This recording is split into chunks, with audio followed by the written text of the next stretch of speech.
Assalamualaikum, perkenalkan nama saya Petni Nauli Boru Panjaitan. Saya dari Fakultas Psikologi dan Kesehatan Prodi Gizi, UIN Wali Songo Semarang. Di sini saya ingin menjelaskan sedikit tentang adab yang baik menurut Islam dan kesehatan. Dan saya akan menjelaskan tentang adab makan yang baik menurut Islam dan dikaitkan dengan kesehatan. Jadi benar nggak nih kalau Islam melarang sesuatu itu pasti sudah ada alasannya ya. Tidak sembarang melarang. Dan saya akan menjelaskan sedikit tentang adab tidur yang baik menurut Islam dan dikaitkan dengan kesehatan. Baik.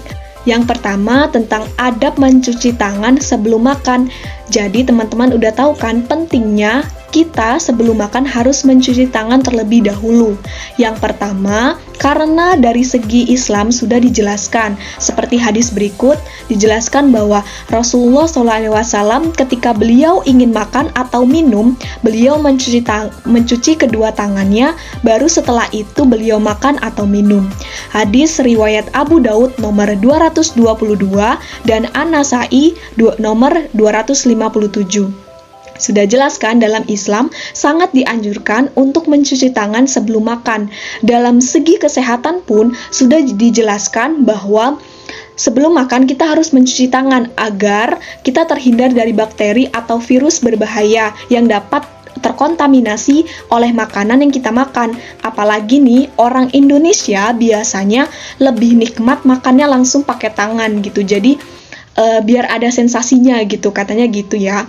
Nah, itu kan bahaya banget tuh kalau misalnya kita habis dari keluar atau main kena debu segala macem, apalagi sekarang lagi masa pandemi, lagi masa virus corona gitu kan. Jadi gerakan cuci tangan itu tuh sekarang sudah menjadi pelopor ataupun sudah menjadi sebuah kebiasaan yang harus diterapkan oleh masyarakat gitu, karena tangan itu sangat berpengaruh dan sangat beresiko terhadap terserangnya virus ataupun menempelnya bakteri di dalam makanan gitu. Karena masyarakat Indonesia kebiasaan makannya tuh kebanyakan menggunakan tangan secara langsung yang langsung kena atau terkontaminasi oleh makanan, yang menyebabkan penting banget buat kita mencuci tangan sebelum makan. Oke, selanjutnya dilarang meniup makanan atau minuman. Dalam adab ini sudah dijelaskan dalam hadis Anas bin Malik yang berbunyi, Rasulullah SAW jika minum beliau bernapas atau meneguknya 3 kali, bernafas di luar gelas gitu. Jadi nggak ditiup di dalam gelasnya tuh enggak. Jadi hal ini sudah dijelaskan dalam Islam tuh tidak boleh ya.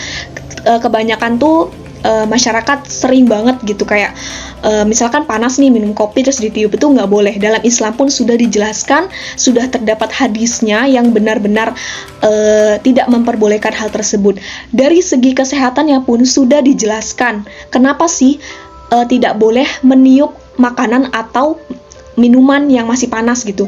Jadi kalau dalam ilmu kesehatan itu tidak boleh meniup makanan panas, itu lebih kepada karena kuman yang ada di mulut atau bakteri di dalam mulut bisa berpindah ke dalam makanan atau minuman gitu.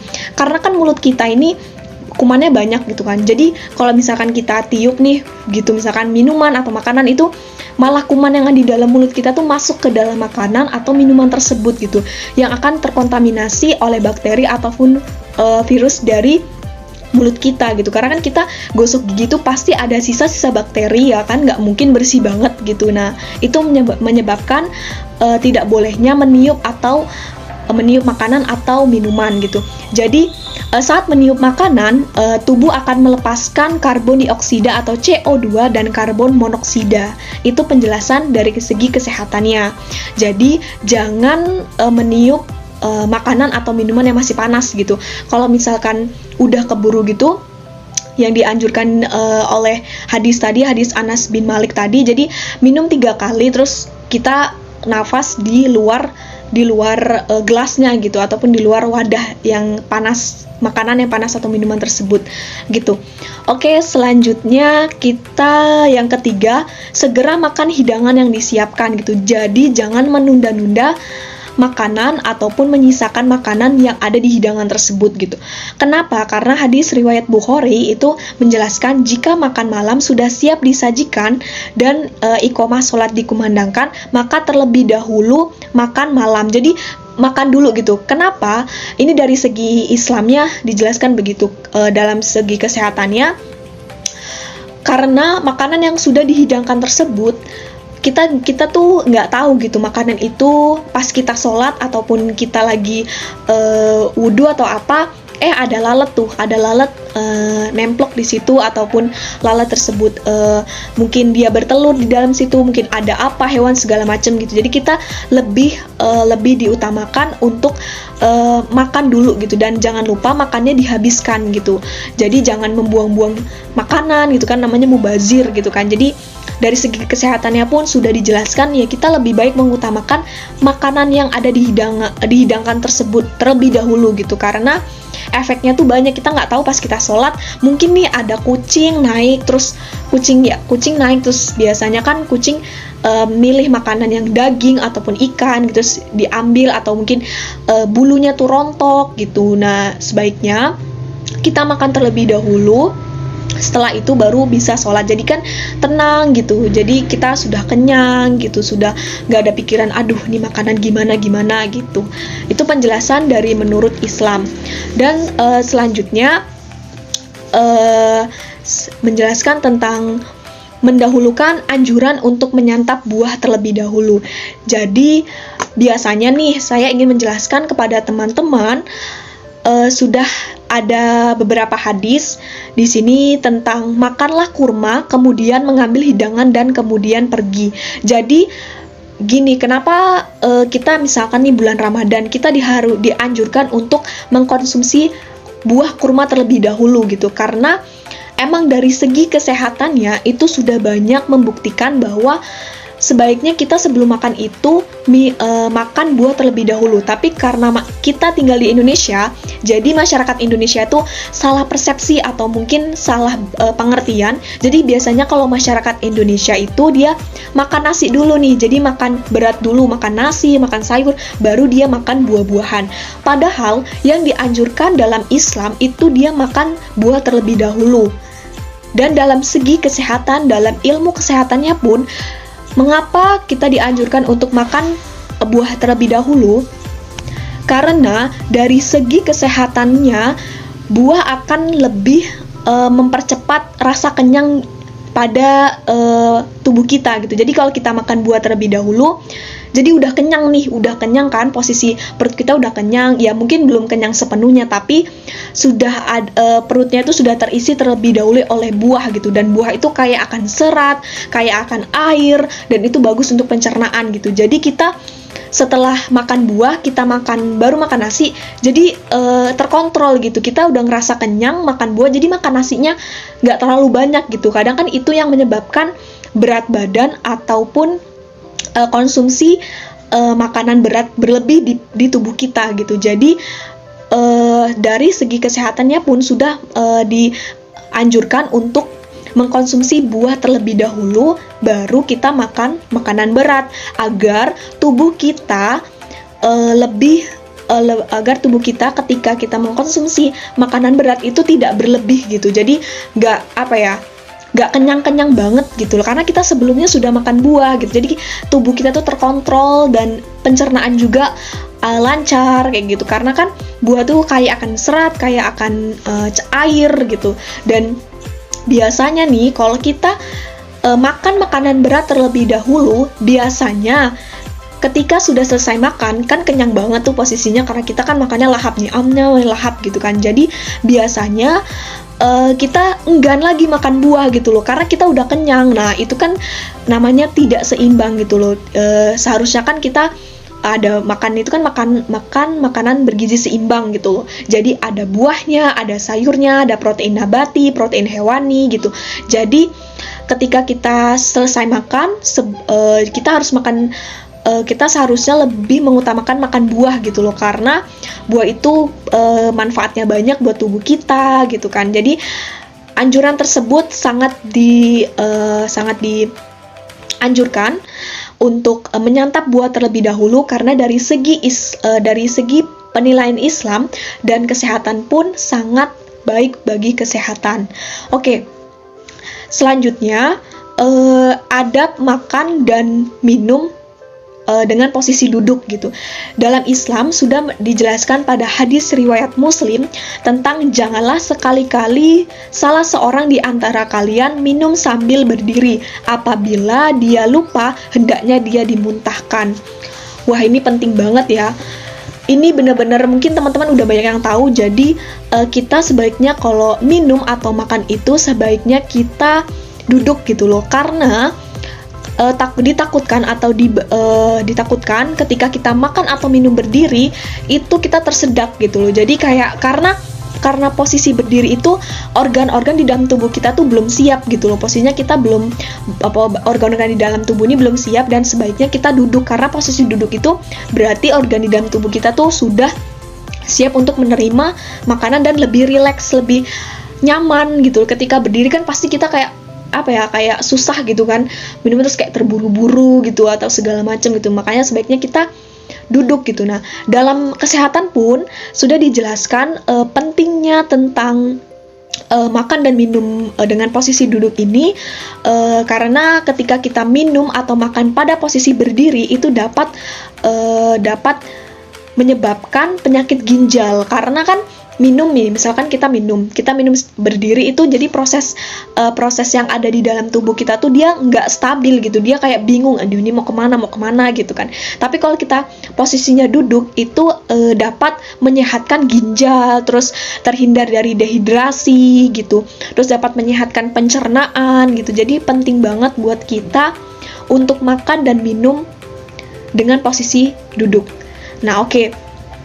Selanjutnya, saya ingin menjelaskan sedikit tentang atau satu adab yang baik tentang tidur. Jadi tidak boleh tidur pada pagi hari. Pasti teman-teman udah banyak yang tahu adab tentang ini, tapi tetap aja dilarang ya. Mungkin karena alasannya, ya gimana mbak, mungkin saya begadang tadi malam ngerjain tugas, ngerjain skripsi, atau mungkin ngerjain hal-hal lain, tugas-tugas yang lain. Saya ini anak sibuk nih mbak, saya segala macam bla bla gitu. Tapi sebenarnya itu sangat tidak dianjurkan, karena dalam Al-Quran pun sudah dijelaskan, dan beberapa hadis saya beri contoh. Rasulullah SAW bersabda, ya Allah berkahilah umatku di waktu pagi hari. Kita bayangin nih, ketika kita pagi harinya seharusnya sama Allah dikasih berkah, dikasih rezeki pada pagi hari, kita malah tidur, kita malah bahasa kasarnya kita malah nolak gitu, kita malah nolak rezeki tersebut, kita malah nggak mau rezeki tersebut, malah kita tidur dan kita menyepelekan hal tersebut gitu loh. Itu kan sayang banget gitu, padahal pagi hari itu waktunya untuk kita mulai beraktivitas, kita mulai produktif, kita mulai belajar, mungkin yang kuliah, terus mungkin yang kerja ya kita semangat buat kerja gitu. Jadi sayang banget karena pada pagi hari ini Allah tuh udah bilang kalau pagi itu waktunya dikasih berkah bagi umatku gitu loh. Jadi kayak kita harusnya menyadari hal tersebut, bukan malah tidur gitu loh. Nah, hal tersebut dapat menjadi contoh ataupun dapat menjadi cerminan buat kita. Jangan tidur di pagi hari. Misalkan kita bangun subuh ya sebaiknya kita habis subuh itu kita mungkin bantuin beres-beres ibu di rumah, atau mungkin kita belajar, review materi atau apapun gitu. Terus setelah itu jangan tidur gitu loh, jangan tidur. Dan dari segi kesehatannya pun ini dapat banyak hal yang mengganggu kesehatan ketika kita sering tidur di pagi hari gitu. Mungkin banyak yang bilang kayak gini, enggak tuh mbak, saya biasa aja, saya masih semangat. Efeknya itu tidak langsung terjadi hari itu ataupun 1 minggu setelah kalian melakukan tidur di pagi hari gitu. Efeknya mungkin bisa jangka panjang ketika kalian nanti sudah dewasa ataupun sudah punya anak gitu loh. Jadi efeknya pada kesehatan jika teman-teman sering tidur di pagi hari, yang pertama jadi kita nggak fokus gitu loh, kurang konsentrasi gitu, kita jadi kayak lemas, kayak nggak mau ngapa-ngapain kayak gitu kan, karena kita udah males duluan. Pagi itu bukannya kita semangat, malah kita tidur gitu. Selanjutnya dapat mengganggu sistem metabolisme. Nah, biasanya nih kalau teman-teman pagi-pagi pasti langsung kamar mandi. yang ada yang BAB, ada yang apa segala macam. Nah, biasanya kalau orang yang sering tidur pagi dia jarang melakukan hal tersebut gitu loh, karena dia ya ngantuk tidur karena mungkin malamnya begadang atau segala macam gitu. Itu suatu hal yang sedih sih. Seharusnya kan dia pagi tuh beraktivitas, dan biasanya sistem metabolismenya itu dia akan lancar gitu. Dia mungkin tiap pagi kamar mandi gitu kan, terus selanjutnya akan sakit kepala gitu. Kenapa hal tersebut dapat terjadi? Karena dalam otak ada saluran namanya cerebrospina. Jadi cerebrospina ini yang masuk ke otak. Selanjutnya jika kita sering tidur, semakin lama kita tidur, misalkan tidur sampai siang gitu, sampai nggak ada aturan gitu, maka cairan itu akan terus mengalir ke otak dan menyebabkan sakit kepala. Jadi cairan tersebut akan berlebih di otak yang dapat menyebabkan sakit kepala gitu. Selanjutnya akan terjadi kanker darah. Kenapa sih hal tersebut dapat terjadi? Karena akan membuat kadar darah putih dalam tubuh terus meningkat. Jadi nggak balance gitu kan, di dalam tubuh ada darah putih, darah merah. Nah, kalau kita sering tidur atau mungkin sering tidur di pagi hari, itu darah putih itu dia nggak balance gitu loh. Jadi darah putihnya lebih banyak daripada darah merahnya. Itu yang menyebabkan kita mungkin ngerasa males, ngerasa pusing. Itu karena kita tidak balance antara darah putih dan darah merah gitu. Dan kita jadi tidak produktif gitu loh, karena ya kita bangun tidur kayak bingung, lemes gitu kan. Oke. Baik teman-teman, sekian pemberitahuan ataupun informasi tentang adab makan yang baik menurut Islam dan kesehatan, dan tentang adab tidur yang baik yang berhubungan dengan Islam. Dan saya kaitkan dengan ilmu kesehatan juga, karena Islam melarang sesuatu itu pasti memiliki alasan, tidak hanya melarang oh ini tidak boleh, dan ternyata dalam kesehatannya pun sudah dijelaskan bahwa terdapat faktor atau dampak yang sangat berbahaya untuk manusia. Baik, sekian informasi dari saya. Terima kasih. Wassalamualaikum warahmatullahi wabarakatuh. See you.